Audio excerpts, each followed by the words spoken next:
La faute de l'abbé Mouret, partie 8 du livre audio, chapitre 3 du livre 3e.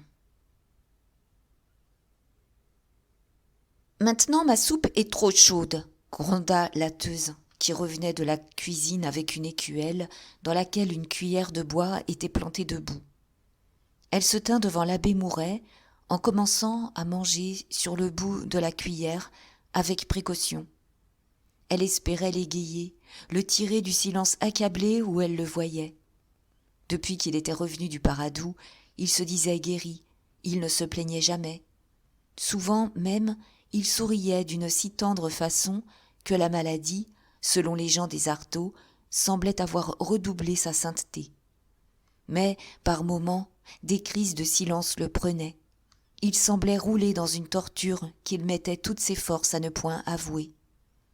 Et c'était une agonie muette qui le brisait, qui le rendait, pendant des heures, stupide, en proie à quelque abominable lutte intérieure dont la violence ne se devinait qu'à la sueur d'angoisse de sa face.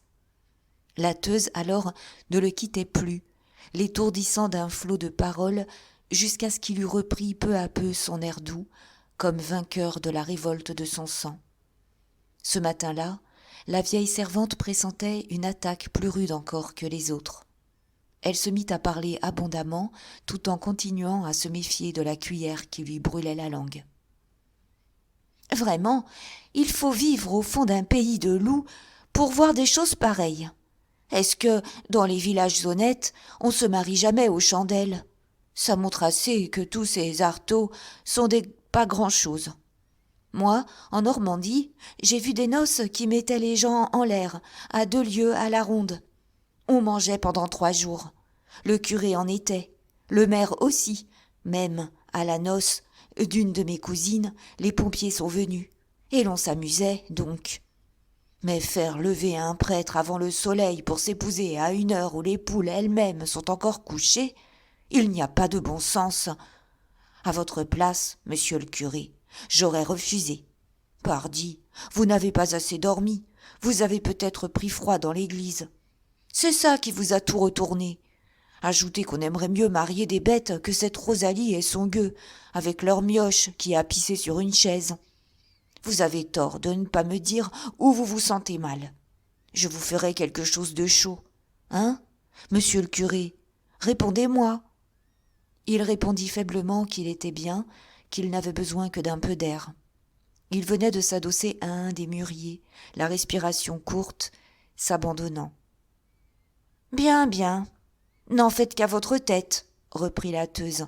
Mariez les gens lorsque vous n'en avez pas la force et lorsque cela doit vous rendre malade. Je m'en doutais, je l'avais dit hier. C'est comme si vous m'écoutiez, vous ne resteriez pas là, puisque l'odeur de la basse-cour vous incommode. Ça pue joliment dans ce moment-ci. Je ne sais pas ce que mademoiselle Désirée peut encore remuer. Elle chante, elle s'en moque, ça lui donne des couleurs. Ah, je voulais vous dire, vous savez que j'ai tout fait pour l'empêcher de rester là, quand le taureau a pris la vache. Mais elle vous ressemble, elle est d'un entêtement. Heureusement que, pour elle, ça ne tire pas à conséquence. C'est sa joie, les bêtes, avec les petits. Voyons, monsieur le curé, soyez raisonnable. Laissez-moi vous conduire dans votre chambre. Vous vous coucherez, vous vous reposerez un peu. Non, vous ne voulez pas ? Eh bien, c'est tant pis, si vous souffrez. On ne garde pas ainsi son mal sur la conscience jusqu'à en étouffer. Et, de colère, elle avala une grande cuillerée de soupe, au risque de s'emporter la gorge. Elle tapait le manche de bois contre son écuelle, grognant, se parlant à elle-même. « On n'a jamais vu un homme comme ça. Il crèverait plutôt que de lâcher un mot. Ah, il peut bien se taire. J'en sais assez long. Ce n'est pas malin de deviner le reste. Oui, oui, qu'il se taise, ça vaut mieux. » La Teuse était jalouse. Le docteur Pascal lui avait livré un véritable combat pour lui enlever son malade lorsqu'il avait jugé le jeune prêtre perdu, s'il le laissait au presbytère. Il dut lui expliquer que la cloche redoublait sa fièvre, que les images de sainteté, dont sa chambre était pleine, hantaient son cerveau d'hallucinations, qu'il lui fallait, enfin, un oubli complet, un milieu autre où il pût renaître dans la paix d'une existence nouvelle. Et elle hochait la tête. Elle disait que nulle part, le cher enfant, ne trouverait une garde-malade meilleure qu'elle. Pourtant, elle avait fini par consentir. Elle s'était même résignée à le voir aller au Paradou, tout en protestant contre ce choix du docteur qui la confondait. Mais elle gardait contre le Paradou une haine solide. Elle se trouvait surtout blessée du silence de l'abbé Mouret sur le temps qu'il y avait vécu. Souvent, elle s'était vainement ingéniée à le faire causer. Ce matin-là, exaspérée de le voir tout pâle, s'entêtant à souffrir sans une plainte, elle finit par agiter sa cuillère comme un bâton. Elle cria « Il faut retourner là-bas, monsieur le curé, si vous y étiez si bien. Il y a là-bas une personne qui vous soignera sans doute mieux que moi. » C'était la première fois qu'elle hasardait une allusion directe. Le coup fut si cruel que le prêtre laissa échapper un léger cri en levant sa face douloureuse. La bonne âme de la Teuse eut regret. « Aussi, murmura-t-elle, c'est la faute de votre oncle Pascal. Allez, je lui en ai dit assez. Mais ces savants, ça tient à leurs idées. Il y en a qui vous font mourir pour vous regarder dans le corps après. Moi, ça m'avait mise dans une telle colère que je n'ai voulu en parler à personne. Oui, monsieur, c'est grâce à moi, si personne n'a su où vous étiez, tant je trouvais ça abominable. Quand l'abbé Guyot de Sainte-Trope, qui vous a remplacé pendant votre absence, venait dire la messe ici, le dimanche, je lui racontais des histoires. Je lui jurais que vous étiez en Suisse. Je ne sais seulement pas où ça est, la Suisse. Certes, je ne veux point vous faire de la peine, mais c'est sûrement là-bas que vous avez pris votre mal. Vous voilà drôlement guéri. On aurait bien mieux fait de vous laisser avec moi, qui me serait pas avisé de vous tourner la tête. L'abbé Mouret, le front de nouveau penché, ne l'interrompait pas. Elle s'était assise par terre, à quelques pas de lui, pour tâcher de rencontrer ses yeux. Elle reprit maternellement, ravie de la complaisance qu'il semblait mettre à l'écouter. « Vous n'avez jamais voulu connaître l'histoire de l'abbé Caffin. Dès que je parle, vous me faites taire. Eh bien, l'abbé Caffin, dans notre pays, à Canteleu, avait eu des ennuis. C'est pourtant un bien saint homme et qui possédait un caractère d'or. Mais, voyez-vous, il était très douillet, il aimait les choses délicates. Si bien qu'une demoiselle rôdait autour de lui, la fille d'un meunier, que ses parents avaient mise en pension. Bref, il arriva ce qui devait arriver, vous me comprenez, n'est-ce pas? Alors, quand on a su la chose, tout le pays s'est fâché contre l'abbé. On le cherchait pour le tuer, à coups de pierre. Il s'est sauvé à Rouen, il est allé pleurer chez l'archevêque. Et on l'a envoyé ici. Le pauvre homme était bien assez puni de vivre dans ce trou. Plus tard, j'ai eu des nouvelles de la fille. Elle a épousé un marchand de bœufs. Elle est très heureuse. » La Teuse, enchantée d'avoir placé son histoire, vit un encouragement dans l'immobilité du prêtre. Elle se rapprocha, elle continua. « Ce bon monsieur Caffin, il n'était pas fier avec moi. Il me parlait souvent de son péché. Ça ne l'empêche pas d'être dans le ciel, je vous en réponds. Il peut dormir tranquille, là, à côté, sous l'herbe, car il n'a jamais fait de tort à personne. Moi, je ne comprends pas qu'on en veuille tant à un prêtre, quand il se dérange. C'est si naturel. Ce n'est pas beau, sans doute, c'est une saleté qui doit mettre Dieu en colère. Mais il faut encore mieux faire ça que d'aller voler. On se confesse donc et on est quitte. N'est-ce pas, monsieur le curé, lorsqu'on a un vrai repentir, on fait son salut tout de même. » L'abbé Mouret s'était lentement redressé. Par un effort suprême, il venait de dompter son angoisse. Pâle encore, il dit d'une voix ferme. « Il ne faut jamais pécher. Jamais. Jamais. »« Ah, tenez, s'écria la vieille servante, vous êtes trop fier, monsieur. Ce n'est pas beau non plus, l'orgueil. À votre place, moi, je ne me raidirais pas comme cela.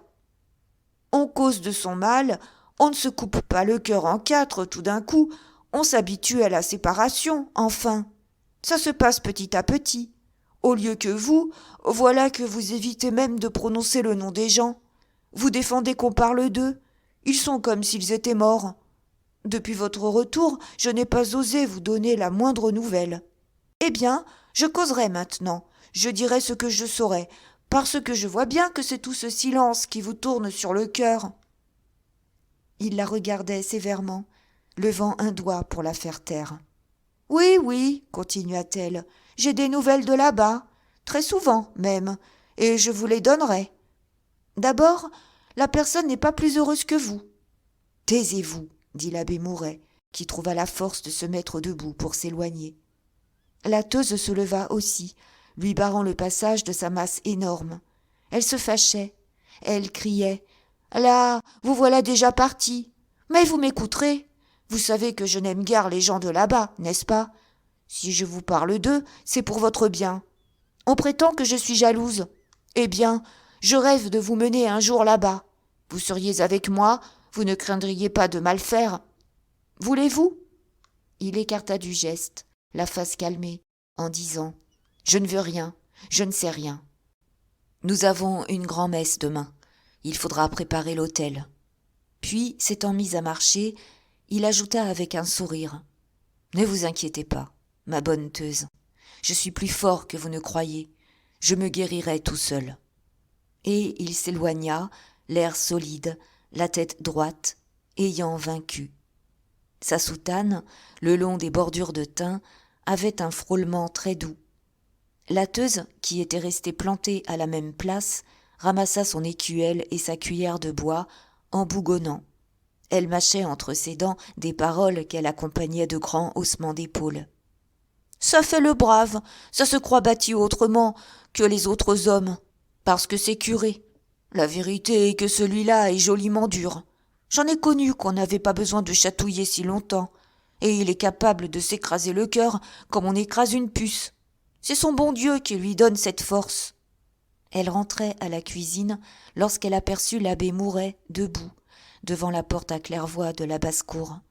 Désiré l'avait arrêté pour lui faire peser un chapon qu'elle engraissait depuis quelques semaines.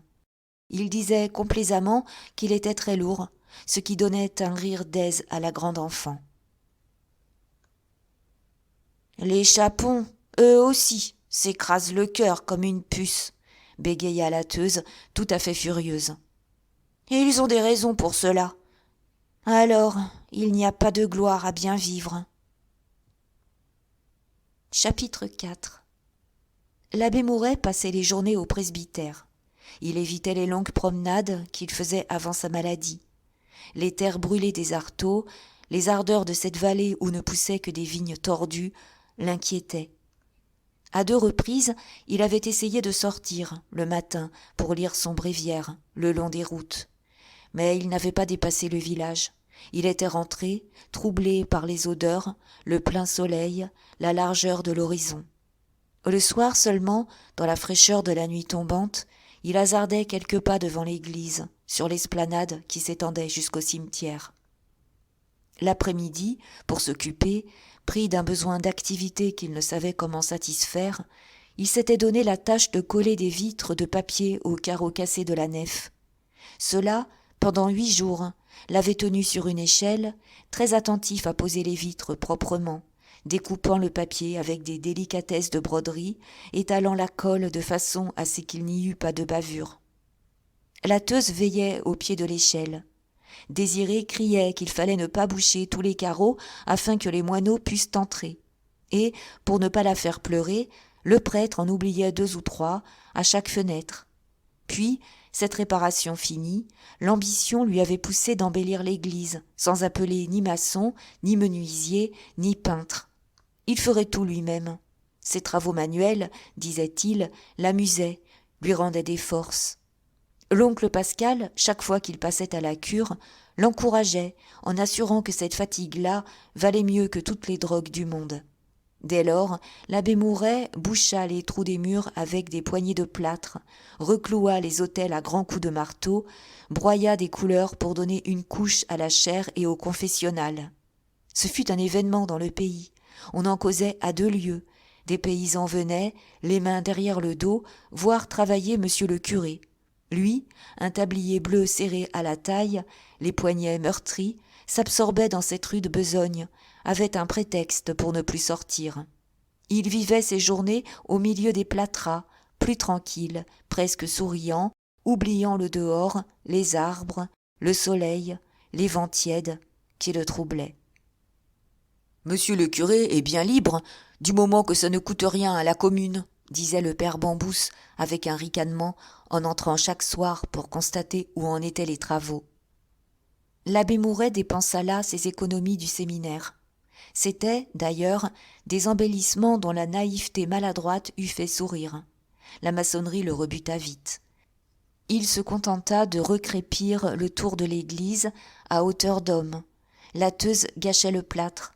Quand elle parla de réparer aussi le presbytère, qu'elle craignait toujours, disait-elle, de voir tomber sur leur tête, il lui expliqua qu'il ne saurait pas qu'il faudrait un ouvrier, ce qui amena une querelle terrible entre eux.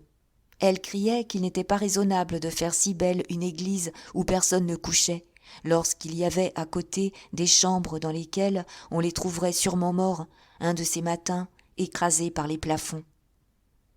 « Moi, d'abord, grondait-elle, je finirai par venir faire mon lit ici, derrière l'autel. J'ai trop peur la nuit. » Le plâtre manquant, elle ne parla plus du presbytère. Puis, la vue des peintures qu'exécutait monsieur le curé la ravissait. Ce fut le grand charme de toute cette besogne. L'abbé, qui avait remis des bouts de planches partout, se plaisait à étaler sur les boiseries une belle couleur jaune avec un gros pinceau. Il y avait, dans le pinceau, un va-et-vient très doux, dont le bercement l'endormait un peu, le laissait sans penser pendant des heures à suivre les traînées grasses de la peinture.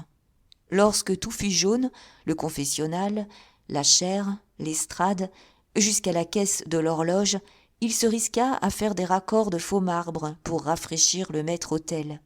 Et, s'enhardissant, il le repeignit tout entier. Le maître-autel, blanc, jaune et bleu, était superbe. Des gens qui n'avaient pas assisté à une messe depuis 50 ans vinrent en procession pour le voir. Les peintures, maintenant, étaient sèches. L'abbé Mouret n'avait plus qu'à encadrer les panneaux d'un filet brun. Aussi, dès l'après-midi, se mit-il à l'œuvre, voulant que tout fût terminé le soir même, le lendemain étant un jour de grand-messe, ainsi qu'il l'avait rappelé à la Teuse. Celle-ci attendait pour faire la toilette de l'autel.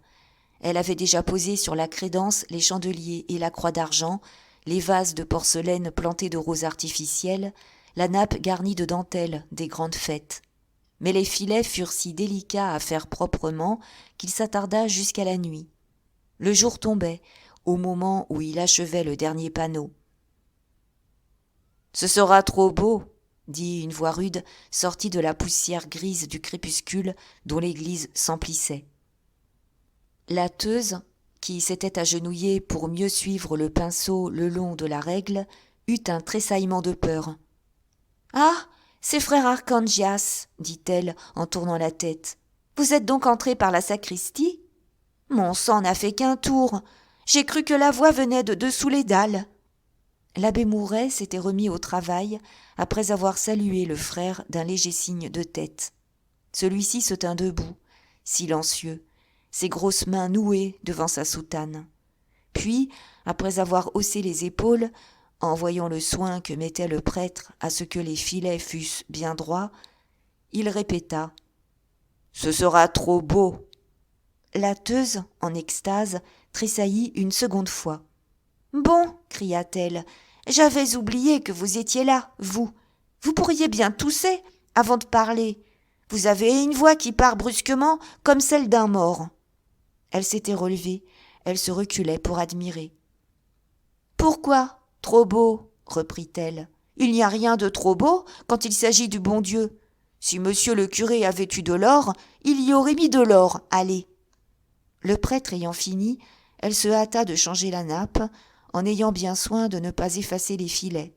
Puis, elle disposa symétriquement la croix, les chandeliers et les vases. L'abbé Mouret était allé s'adosser à côté de frère Arcangias, contre la barrière de bois qui séparait le chœur de la nef. Ils n'échangèrent pas une parole. Ils regardaient la croix d'argent qui, dans l'ombre croissante, gardait des gouttes de lumière sur les pieds, le long du flanc gauche et à la tempe droite du crucifié. Quand la teuse eut fini, elle s'avança, triomphante. « Hein » dit-elle, « c'est gentil. Vous verrez le monde, demain, à la messe. Ces païens ne viennent chez Dieu que lorsqu'ils le croient riche. Maintenant, monsieur le curé, il faudra en faire autant à l'autel de la Vierge. »« De l'argent perdu !» gronda frère Arcangias. Mais la teuse se fâcha, et comme l'abbé Mouret continuait à se taire, elle les emmena tous deux devant l'autel de la Vierge, les poussant, les tirant par leurs soutanes. « Mais regardez donc ! Ça jure trop, maintenant que le maître-autel est propre. On ne sait plus même s'il y a eu des peintures. J'ai beau essuyer, le matin, le bois garde toute la poussière. C'est noir, c'est laid. Vous ne savez pas ce qu'on dira, monsieur le curé.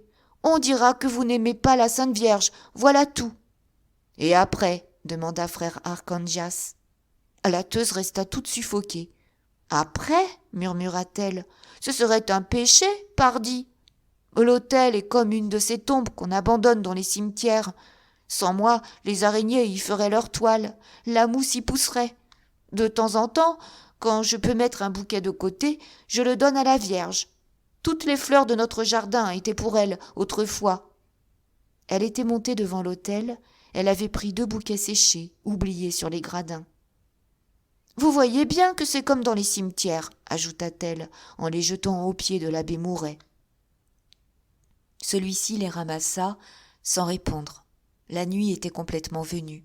Frère Arcangias s'embarrassa au milieu des chaises, manqua tomber. Il jurait, il mâchait des phrases sourdes où revenaient les noms de Jésus et de Marie. Quand la teuse, qui était allée chercher une lampe, rentra dans l'église, elle demanda simplement au prêtre. « Alors, je puis mettre les pots et les pinceaux au grenier ?»« Oui, » répondit-il, « c'est fini. Nous verrons plus tard pour le reste. » Elle marcha devant eux, emportant tout, se taisant, de peur d'en trop dire. Et comme l'abbé Mouret avait gardé les 2 bouquets séchés à la main, frère Arcangias lui cria, en passant devant la basse-cour. « Jetez donc ça !» L'abbé fit encore quelques pas, la tête penchée. Puis, il jeta les fleurs dans le trou au fumier, par-dessus la claire-voie. Chapitre 5. Le frère, qui avait mangé, resta là, à califourchon sur une chaise retournée, pendant le dîner du prêtre. Depuis que ce dernier était de retour aux Artaud, il venait ainsi presque tous les soirs s'installer au presbytère. Jamais il ne s'y était imposé plus rudement. Ses gros souliers écrasaient le carreau, sa voix tonnait, ses poings s'abattaient sur les meubles, tandis qu'il racontait les fessées données le matin aux petites filles, ou qu'il résumait sa morale en formules dures comme des coups de bâton. Puis, s'ennuyant, il avait imaginé de jouer aux cartes avec la teuse. Il jouait à la bataille, interminablement, la teuse n'ayant jamais pu apprendre un autre jeu. L'abbé Mouret, qui souriait aux premières cartes abattues rageusement sur la table, tombait peu à peu dans une rêverie profonde. Et, pendant des heures, il s'oubliait, il s'échappait, sous les coups d'œil défiants de frère Arcangias. Ce soir-là, la teuse était d'une telle humeur qu'elle parla d'aller se coucher, dès que la nappe fut ôtée. Mais le frère voulait jouer. Il lui donna des tapes sur les épaules, finit par l'asseoir, et si violemment que la chaise craqua. Il battait déjà les cartes. Désirée, qui le détestait, avait disparu avec son dessert, qu'elle montait presque tous les soirs manger dans son lit. « Je veux les rouges, » dit la teuse. Et la lutte s'engagea. La teuse enleva d'abord quelques belles cartes au frère. Puis 2 as tombèrent en même temps sur la table. « Bataille !» cria-t-elle avec une émotion extraordinaire. Elle jeta un 9, ce qui la consterna. Mais le frère n'ayant jeté qu'un 7, elle ramassa les cartes, triomphante. Au bout d'une demi-heure, elle n'avait plus de nouveau que 2 as. Les chances se trouvaient rétablies. Et, vers le 3e quart d'heure, c'était elle qui perdait un as. Le va-et-vient des valets, des dames et des rois avait toute la furie d'un massacre. « Hein ? Elle est fameuse, cette partie !» dit frère Arcondias en se tournant vers l'abbé Mouret. Mais il le vit si perdu, si loin, ayant aux lèvres un sourire si inconscient, qu'il haussa brutalement la voix. « Eh bien, monsieur le curé, vous ne nous regardez donc pas ? Ce n'est guère poli. Nous ne jouons que pour vous. Nous cherchons à vous égayer. Allons, regardez le jeu. Ça vous vaudra mieux que de rêvasser. Où étiez-vous encore ?» Le prêtre avait eu un tressaillement. Il ne répondit pas. Il s'efforça de suivre le jeu, les paupières battantes. La partie continuait avec acharnement. La Teuse regagna son as, puis le reperdit. Certains soirs, ils se disputaient ainsi les as pendant 4 heures.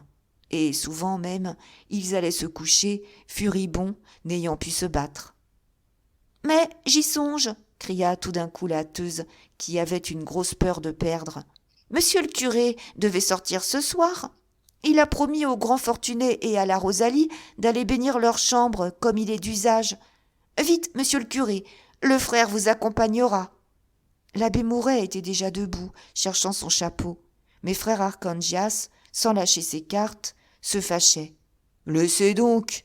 Est-ce que ça a besoin d'être béni, ce trou à cochons ? Pour ce qu'ils vont y faire de propre dans leur chambre. Encore un usage que vous devriez abolir. Un prêtre n'a pas à mettre son nez dans les draps des nouveaux mariés. Restez, finissons la partie, ça vaudra mieux. »« Non, dit le prêtre, j'ai promis, ces braves gens pourraient se blesser.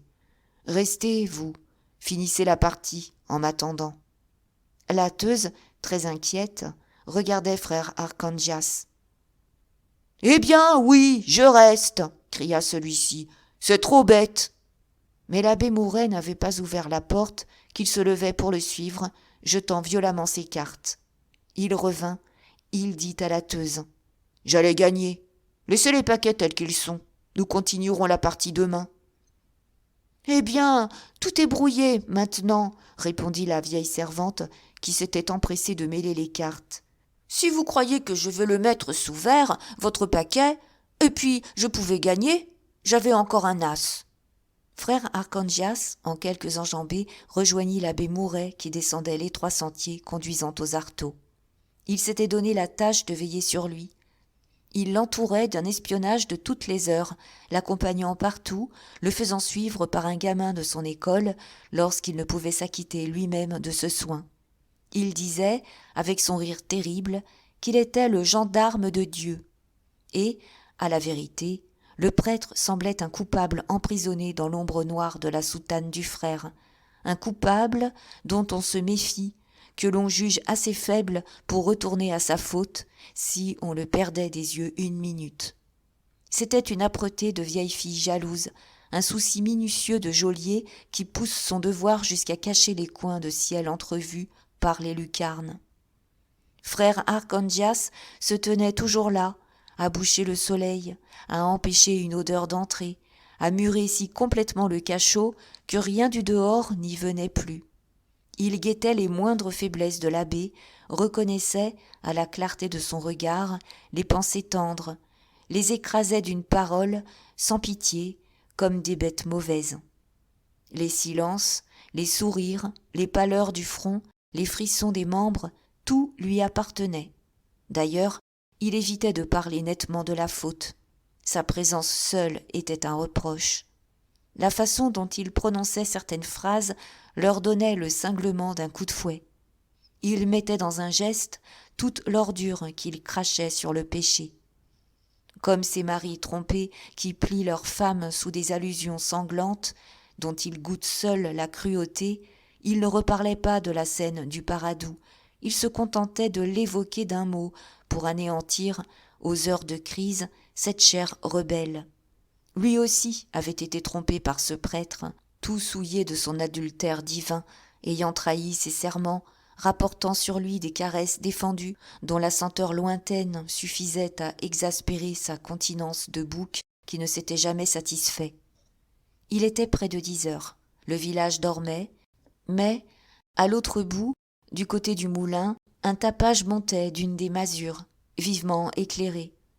Le père Bambousse avait abandonné à sa fille et à son gendre un coin de la maison, se réservant pour lui les plus belles pièces. On buvait là un dernier coup en attendant le curé. « Ils sont saouls !»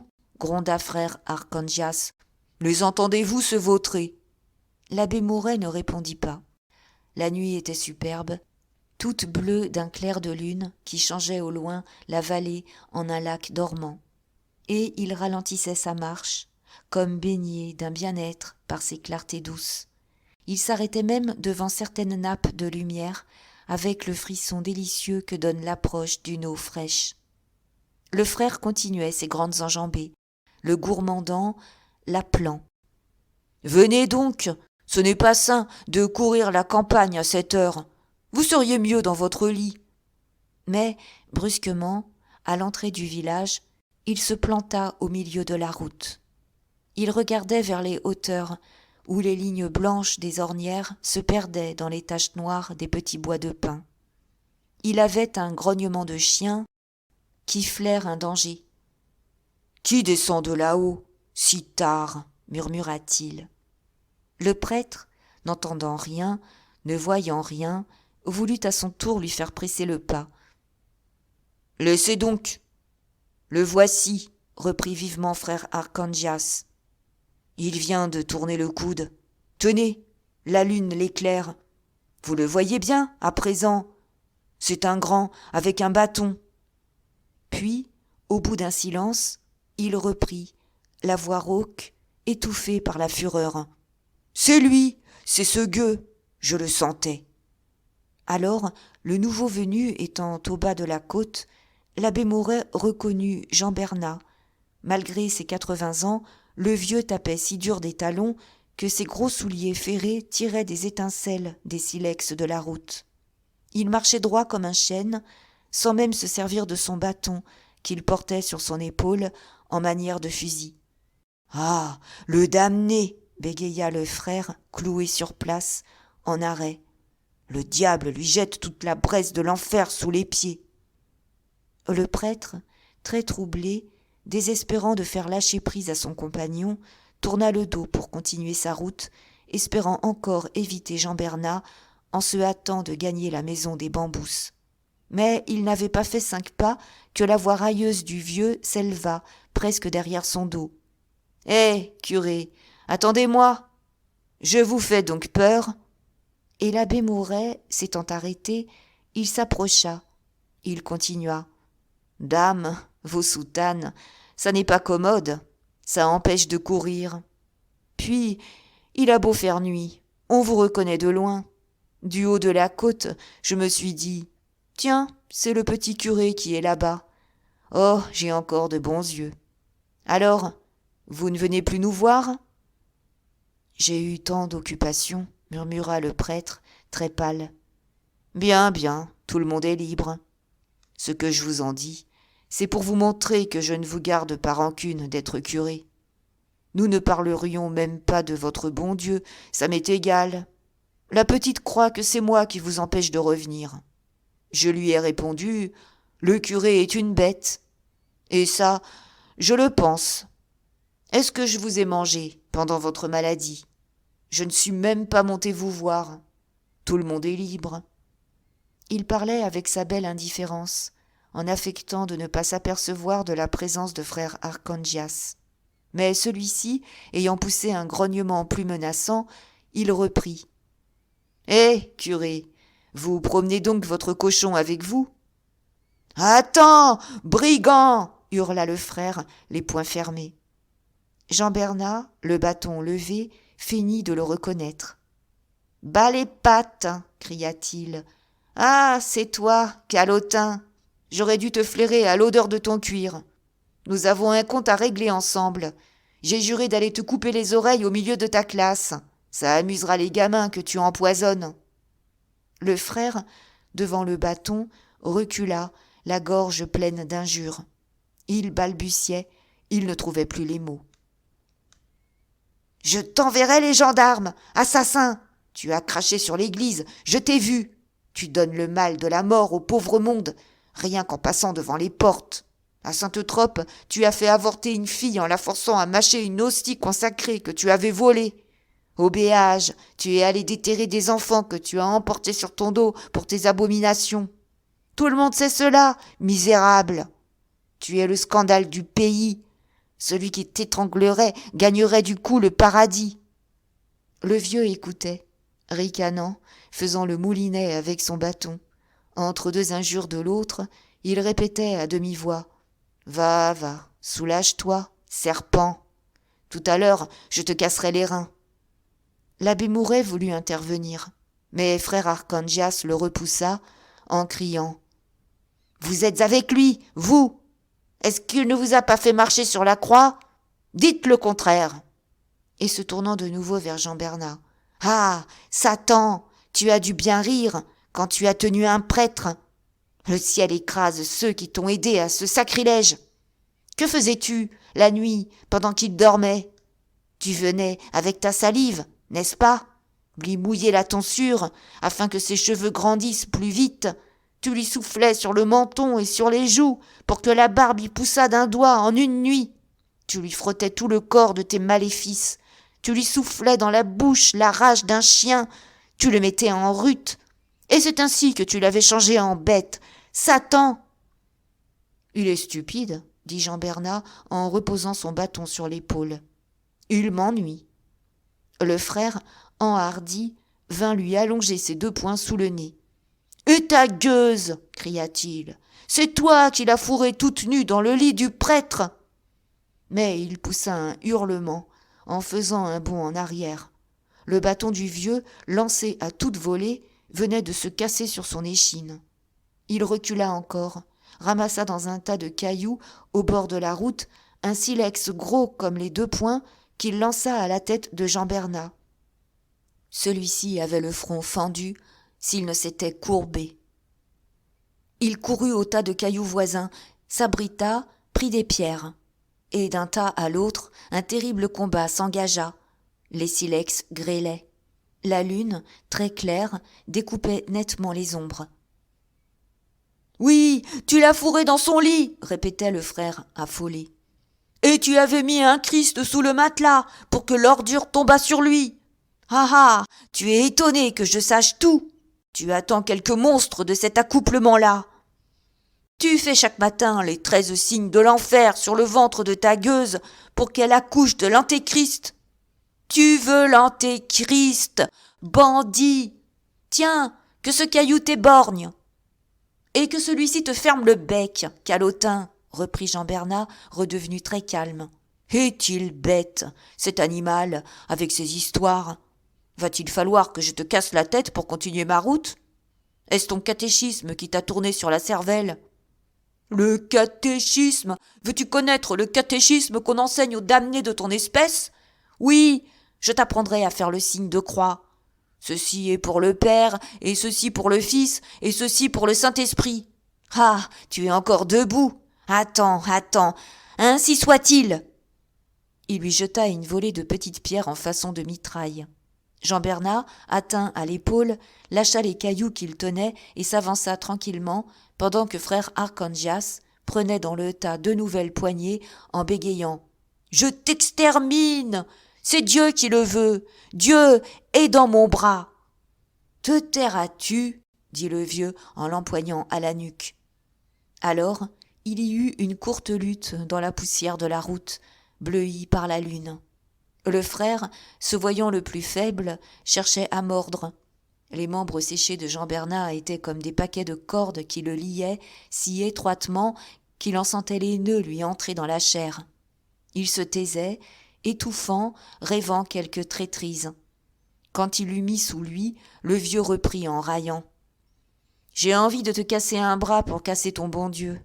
Tu vois bien qu'il n'est pas le plus fort, ton bon Dieu. C'est moi qui t'extermine. Maintenant, je vais te couper les oreilles.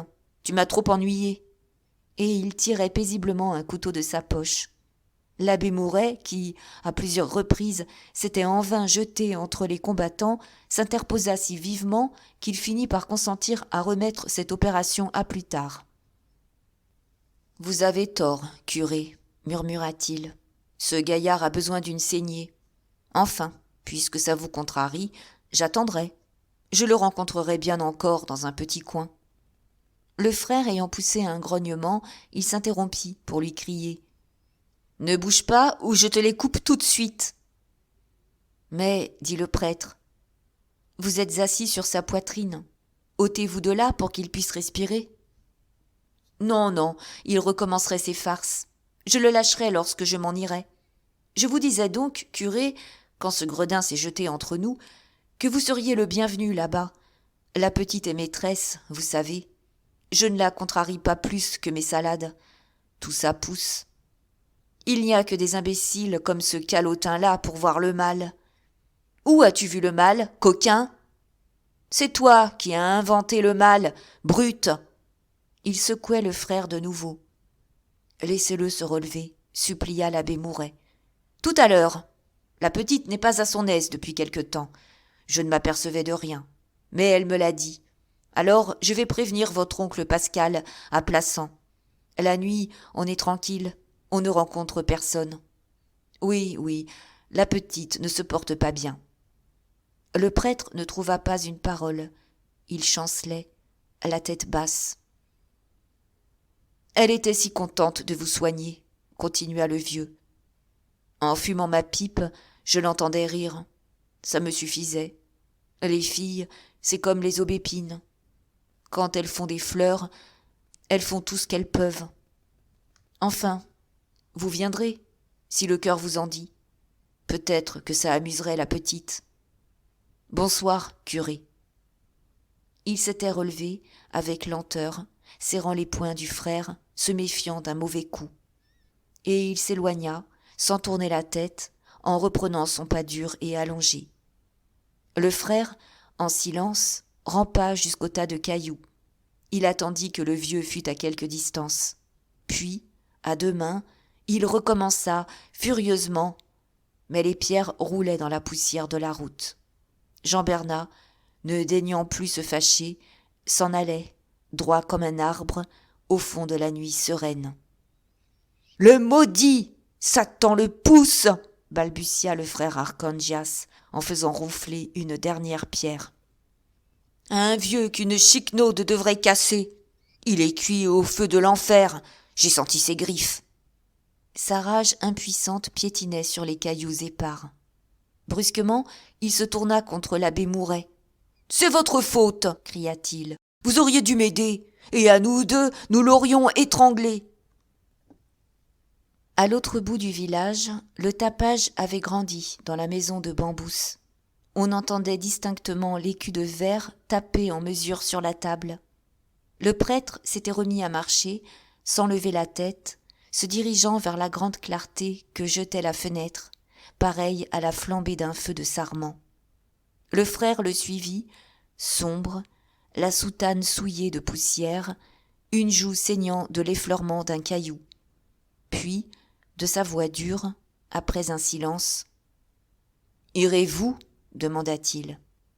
Et, l'abbé Mouret ne répondant pas, il continua, « Prenez garde, vous retournez au péché. Il a suffi que cet homme passât pour que toute votre chair eût un tressaillement. Je vous ai vu sous la lune, pâle comme une fille. Prenez garde, entendez-vous ? Cette fois, Dieu ne pardonnerait pas. Vous tomberiez dans la pourriture dernière. Ah, misérable boue, c'est la saleté qui vous emporte. » Alors, le prêtre leva enfin la face. Il pleurait à grosses larmes, silencieusement. Il dit avec une douceur navrée, « Pourquoi me parlez-vous ainsi ? Vous êtes toujours là, vous connaissez mes luttes de chaque heure. Ne doutez pas de moi. Laissez-moi la force de me vaincre. » Ces paroles si simples, baignées de larmes muettes, prenaient dans la nuit un tel caractère de douleur sublime que frère Archangias lui-même, malgré sa rudesse, se sentit troublé. Il n'ajouta pas un mot, secouant sa soutane, essuyant sa joue saignante. Lorsqu'ils furent devant la maison des Bambous, il refusa d'entrer. Il s'assit, à quelques pas, sur la caisse renversée d'une vieille charrette, où il attendit avec une patience de dogue. « Voilà monsieur le curé !» crièrent tous les bambous et tous les brichets attablés. Et l'on remplit de nouveau les verres. L'abbé Mouret dut en prendre un. Il n'y avait pas eu de noces. Seulement le soir, après le dîner, on avait posé sur la table une dame Jeanne d'une 50aine de litres, qu'il s'agissait de vider avant d'aller se mettre au lit. Ils étaient 10, et déjà le père Bambous renversait d'une seule main la dame Jeanne, d'où ne coulait plus qu'un mince filet rouge. La Rosalie, très gaie, trempait le menton du petit dans son verre, tandis que le grand Fortuné faisait des tours, soulevait des chaises, avec les dents. Tout le monde passa dans la chambre. L'usage voulait que le curé y bût le vin qu'on lui avait versé. C'était là ce qu'on appelait bénir la chambre. Ça portait bonheur, ça empêchait le ménage de se battre. Du temps de M. Caffin, les choses se passaient joyeusement, le vieux prêtre aimant à rire. Il était même réputé pour la façon dont il vidait le verre, sans laisser une goutte au fond. D'autant plus que les femmes, aux arceaux, prétendaient que chaque goutte laissée était une année d'amour en moins pour les époux. Avec l'abbé Mouret, on plaisantait moins haut. Il but pourtant d'un trait, ce qui parut flatter beaucoup le père Bambous. La vieille Brichet regarda avec une moue le fond du verre, où un peu de vin restait. Devant le lit, un oncle, qui était garde champêtre, risquait des gaudrioles très raides, dont riait la Rosalie, que le grand Fortuné avait déjà poussé à plat ventre au bord des matelas, par manière de caresse. Et quand tous eurent trouvé un mot gaillard, on retourna dans la salle. Vincent et Catherine y étaient demeurés seuls. Vincent, monté sur une chaise, penchant l'énorme dame Jeanne entre ses bras, achevait de la vider dans la bouche ouverte de Catherine. « Merci, monsieur le curé !» cria Bambous en reconduisant le prêtre. « Eh bien, les voilà mariés. Vous êtes contents ? Ah, les gueux ! Si vous croyez qu'ils vont dire des pater et des ave tout à l'heure. Bonne nuit. Dormez bien, monsieur le curé. » Frère Arcangias avait lentement quitté le cul de la charrette où il s'était assis. « Que le diable, murmura-t-il, jette des pelletées de charbon entre leurs peaux et qu'ils en crèvent. » Il n'ouvrit plus les lèvres. Il accompagna l'abbé Mouret jusqu'au presbytère. Là, il attendit qu'il eût refermé la porte avant de se retirer. Même il se retourna à 2 reprises pour s'assurer qu'il ne ressortait pas. Quand le prêtre fut dans sa chambre, il se jeta tout habillé sur son lit, les mains aux oreilles, la face contre l'oreiller, pour ne plus entendre, pour ne plus voir. Il s'anéantit, il s'endormit d'un sommeil de mort. Chapitre 6. Le lendemain était un dimanche. L'exaltation de la Sainte-Croix tombant un jour de grand-messe, l'abbé Mouret avait voulu célébrer cette fête religieuse avec un éclat particulier. Il s'était pris d'une dévotion extraordinaire pour la croix. Il avait remplacé dans sa chambre la statuette de l'Immaculée Conception par un grand crucifix de bois noir devant lequel il passait de longues heures d'adoration. Exalter la croix, la planter devant lui, au-dessus de toute chose, dans une gloire, comme le but unique de sa vie, lui donnait la force de souffrir et de lutter.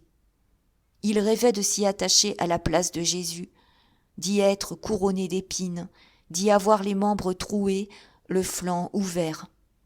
Quel lâche était-il donc pour oser se plaindre d'une blessure menteuse, lorsque son Dieu saignait là de tout son corps, avec le sourire de la rédemption aux lèvres ?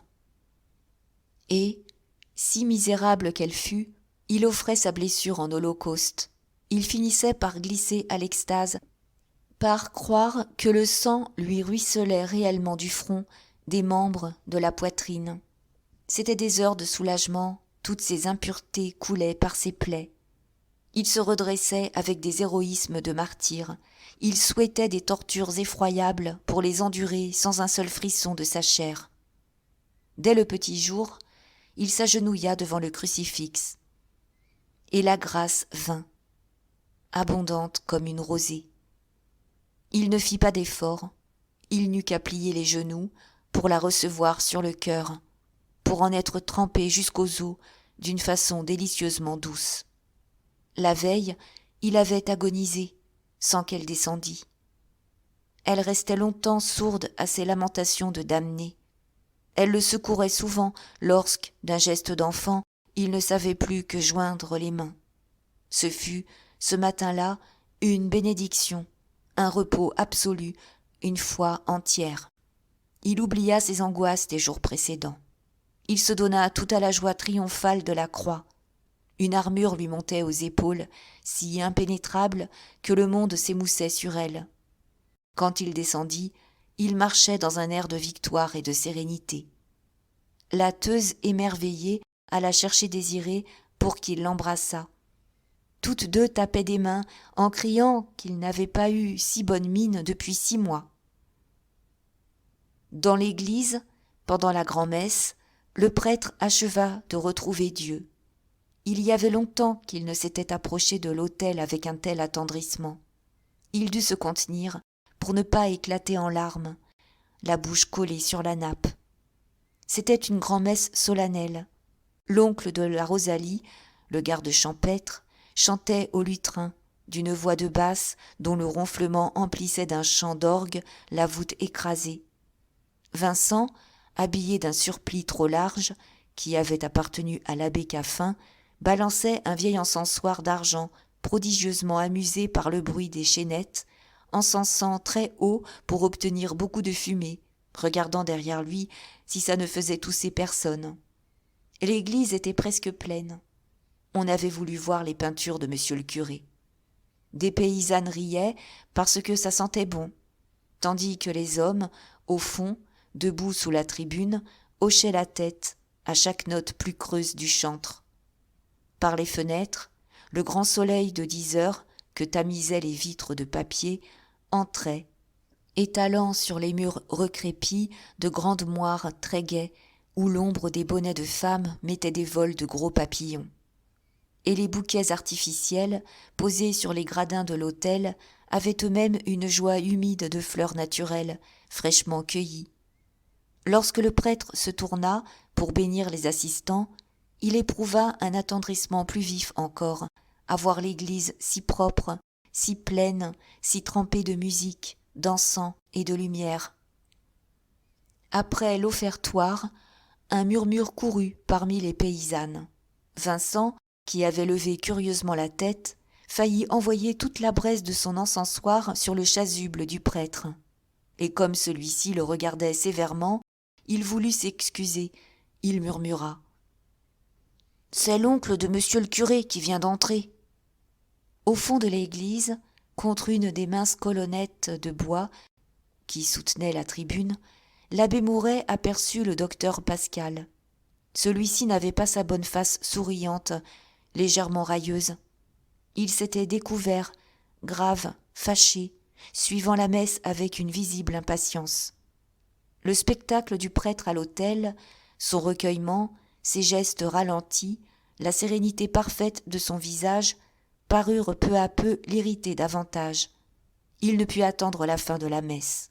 Il sortit, alla tourner autour de son cabriolet et de son cheval qu'il avait attaché à un des volets du presbytère. « Eh bien, ce gaillard-là n'en finira donc plus de se faire encenser ?» demanda-t-il à la Teuse qui revenait de la sacristie. « C'est fini, répondit-elle. Entrez au salon. Monsieur le curé se déshabille. Il sait que vous êtes là. » Pardi, à moins qu'il ne soit aveugle, murmura le docteur en la suivant dans la pièce froide, aux meubles durs, qu'elle appelait pompeusement le salon. Il se promena quelques minutes, de long en large. La pièce, d'une tristesse grise, redoublait sa mauvaise humeur. Tout en marchant, il donnait du bout de sa canne de petits coups sur le crin mangé des sièges, qui avaient le son cassant de la pierre. Puis, fatigué, il s'arrêta devant la cheminée, où un grand saint Joseph, abominablement peinturluré, tenait lieu de pendule. « Ah, ce n'est pas malheureux, dit-il, lorsqu'il entendit le bruit de la porte. Et s'avançant vers l'abbé, « Sais-tu que tu m'as fait avaler la moitié d'une messe ? Il y a longtemps que ça ne m'était arrivé. Enfin, Je tenais absolument à te voir aujourd'hui. Je voulais causer avec toi. » Il n'acheva pas. Il regardait le prêtre avec surprise. Il y eut un silence. « Tu te portes bien, toi ?» reprit-il enfin d'une voix changée. « Oui, je vais beaucoup mieux, » dit l'abbé Mouret en souriant. « Je ne vous attendais que jeudi. Ce n'est pas votre jour, le dimanche. Vous avez quelque chose à me communiquer ?» Mais l'oncle Pascal ne répondit pas sur le champ. Il continuait d'examiner l'abbé. Celui-ci était encore tout trempé des tiédeurs de l'église. Il apportait dans ses cheveux l'odeur de l'encens. Il gardait au fond de ses yeux la joie de la croix. L'oncle hocha la tête en face de cette paix triomphante. « Je sors du Paradou, » dit-il brusquement. « Jean-Bernat est venu me chercher cette nuit. J'ai vu Albine. Elle m'inquiète. Elle a besoin de beaucoup de ménagement. » Il étudiait toujours le prêtre en parlant. Il ne vit pas même ses paupières battre. « Enfin, elle t'a soigné, » ajouta-t-il plus rudement. « Sans elle, mon garçon, tu serais peut-être à cette heure dans un cabanon des Tulettes, avec la camisole de force aux épaules. Eh bien, j'ai promis que tu irais la voir. Je t'emmène avec moi. C'est un adieu. Elle veut partir. » « Je ne puis que prier pour la personne dont vous parlez, » dit l'abbé Mouret avec douceur. Et comme le docteur s'emportait, allongeant un grand coup de canne sur le canapé, « Je suis prêtre, je n'ai que des prières, » acheva-t-il simplement, d'une voix très ferme. « Ah, tiens, tu as raison, » cria l'oncle Pascal, se laissant tomber dans un fauteuil, les jambes cassées. « C'est moi qui suis un vieux fou.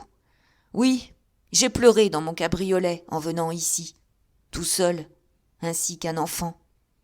Voilà ce que c'est que de vivre au milieu des bouquins. On fait de belles expériences, mais on se conduit en malhonnête homme. Est-ce que j'allais me douter que tout cela tournerait si mal ?» Il se leva, se remit à marcher, désespéré. « Oui, j'aurais dû m'en douter. C'était logique. Et avec toi, ça devenait abominable. Tu n'es pas un homme comme les autres. Mais écoute, je t'assure que tu étais perdu. L'air qu'elle a mis autour de toi pouvait seul te sauver de la folie. Enfin, tu m'entends ? Je n'ai pas besoin de te dire où tu en étais. C'est une de mes plus belles cures. Et je n'en suis pas fière, va, car maintenant, voilà que la pauvre fille en meurt. » L'abbé Mouret était resté debout, très calme, avec son rayonnement tranquille de martyr que rien d'humain ne peut plus abattre. « Dieu lui fera miséricorde, » dit-il. « Dieu, Dieu, » murmura le docteur sourdement, « il ferait mieux de ne pas se jeter dans nos jambes. On arrangerait l'affaire. » Puis, haussant la voix, il reprit. « J'avais tout calculé. C'est là le plus fort. Oh, l'imbécile. Tu restais 1 mois en convalescence. L'ombre des arbres, le souffle frais de l'enfant, toute cette jeunesse te remettait sur pied. D'un autre côté, l'enfant perdait sa sauvagerie. Tu l'humanisais. Nous en faisions à nous deux une demoiselle que nous aurions mariée quelque part. C'était parfait. Aussi pouvais-je m'imaginer que ce vieux philosophe de Jean-Bernat ne quitterait pas ses salades d'1 pouce. Il est vrai que moi non plus, je n'ai pas bougé de mon laboratoire. J'avais des études en train. Et c'est ma faute. Je suis un malhonnête homme. » Il étouffait. Il voulait sortir. Il chercha partout son chapeau qu'il avait sur la tête. « Adieu, » balbutia-t-il. « Je m'en vais. »« Alors, tu refuses de venir ? Voyons, fais-le pour moi. Tu vois combien je souffre. » Je te jure qu'elle partira ensuite. C'est convenu. J'ai mon cabriolet. Dans 1 heure, tu seras de retour. Viens, je t'en prie. Le prêtre eut un geste large, un de ces gestes que le docteur lui avait vu faire à l'hôtel. « Non, dit-il, je ne puis. » En accompagnant son oncle, il ajouta « Dites-lui qu'elle s'agenouille et qu'elle implore Dieu. Dieu l'entendra comme il m'a entendu. Il la soulagera comme il m'a soulagé. Il n'y a pas d'autre salut. » Le docteur le regarda en face, haussa terriblement les épaules. « Adieu, répéta-t-il, tu te portes bien, tu n'as plus besoin de moi. » Mais, comme il détachait son cheval, Désirée, qui venait d'entendre sa voix, arriva en courant. Elle adorait l'oncle. Quand elle était plus jeune, il écoutait son bavardage de gamine pendant des heures, sans se lasser. Maintenant encore, il la gâtait, s'intéressait à sa basse-cour, restait très bien un après-midi avec elle, au milieu des poules et des canards, à lui sourire de ses yeux aigus de savant. Il l'appelait la grande bête, d'un ton d'admiration caressante. Il paraissait la mettre bien au-dessus des autres filles. Aussi se jeta-t-elle à son cou d'un élan de tendresse. Elle cria « Tu restes ? Tu déjeunes ?» Mais il l'embrassa, refusant, se débarrassant de son étreinte d'un air bourru. Elle avait un rire clair, elle se pendit de nouveau à ses épaules. « Tu as bien tort, reprit-elle, j'ai des œufs tout chauds. Je guettais les poules. Elles en ont fait 14 ce matin. Et nous aurions mangé un poulet, le blanc, celui qui bat les autres. Tu étais là, jeudi, quand il a crevé un œil au grand moucheté. » L'oncle restait fâché. Il s'irritait contre le nœud de la bride qu'il ne parvenait pas à défaire. Alors elle se mit à sauter autour de lui, tapant des mains, chantonnant sur un air de flûte. « Si, si, tu restes, nous le mangerons, nous le mangerons !» Et la colère de l'oncle ne put tenir davantage. Il leva la tête, il sourit. Elle était trop saine, trop vivante, trop vraie. Elle avait une gaieté trop large, naturelle et franche comme la nappe de soleil qui dorait sa chair nue. « La grande bête !» murmura-t-il, charmé. Puis, la prenant par les poignets, pendant qu'elle continuait à sauter, « Écoute, pas aujourd'hui. J'ai une pauvre fille qui est malade, mais je reviendrai un autre matin. Je te le promets. »« Quand ? Jeudi ? » insista-t-elle. « Tu sais, la vache est grosse. Elle n'a pas l'air à son aise depuis 2 jours. Tu es médecin, tu pourrais peut-être lui donner un remède ?» L'abbé Mouret, qui était demeuré là, paisible, ne put retenir un léger rire. Le docteur monta gaiement dans son cabriolet en disant « C'est ça, je soignerai la vache. Approche, que je t'embrasse, la grande bête. Tu sens bon, tu sens la santé, et tu vaux mieux que tout le monde. Si tout le monde était comme ma grande bête, la terre serait trop belle. » Il jeta à son cheval un léger claquement de la langue et continua à parler tout seul pendant que le cabriolet descendait la pente. « Oui, des brutes, il ne faudrait que des brutes. On serait beau, on serait gai, on serait fort. Ah, c'est le rêve. Ça a bien tourné pour la fille, qui est aussi heureuse que sa vache. Ça a mal tourné pour le garçon, qui agonise dans sa soutane. Un peu plus de sang, un peu plus de nerfs, va te promener. On manque sa vie. De vrais rougons et de vrais macards, ces enfants-là. La queue de la bande, la dégénérescence finale. » Et poussant son cheval, il monta au trot le coteau qui conduisait au Paradou.